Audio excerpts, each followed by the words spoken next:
Kababayan Today, we are taking your calls. We are live in Los Angeles. Kasama natin ang ating mga immigration attorneys from Aquino and Lo. Our first caller for this body is Isabel. Isabel, ano pong tanong ninyo?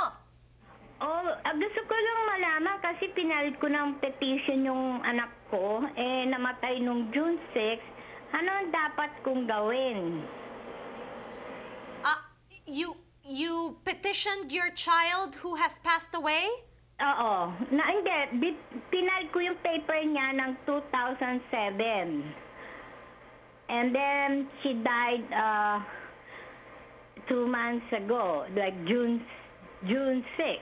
So, what do I need to do with her petition paper? Well, you can, what's the appropriate thing to do is notify the National Visa Center if the petition has been approved, or notify USCIS if it's still processing. And they will then take care of the petition process. I think there's a question about whether there are children around and what's going to happen with them, and they're derivative beneficiaries if they're part of the petition process. If they're here in the U.S., they do have rights to continue on with the petition even though the principal beneficiary has passed away. If they're outside the U.S., then that's a little bit more complicated procedure in trying to get that reinstated, but there is a process for that as well. Okay. All right. Maraming salamat, Isabel. Kasama naman natin si Telma. Telma, ano pong tanong ninyo? Hi, good afternoon. Good afternoon. Tanong ko lang now that yung mga illegal immigrants are given driver's licenses. Yes. Ano pong tanong? Yeah, driver's licenses. Let's say nagkaroon ka ng traffic violation or like speeding ticket. Is that a ground for deportation? Good question. Well, as far as that's concerned, simple violations such as a speeding ticket or a parking violation, those are not what's called removable offenses.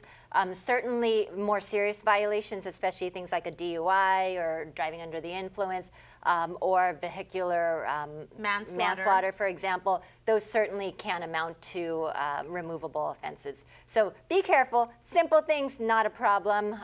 More serious things can indeed be a problem. And I would just add to that that we're talking about grounds of removal, but if you're unlawfully in the United States and you get detained for whatever reason, and ICE comes across you, you can be put into removal proceedings, although, you know, there's this priority thing. So taking that into mind as well, being careful about what you're doing, where you're driving, and that sort of thing. Okay. We have our last caller for this block, si Christopher. Ano pong tanong ninyo? Hi, good morning. This is Chris. Ang question ko lang po is, my brother was overaged, 2 months overage. Will it be possible if we can petition him still? Or, I mean, because the priority date, I think, was backward. Okay. Well, as far as being able to petition, you can certainly, for the most part, always move forward with a petition.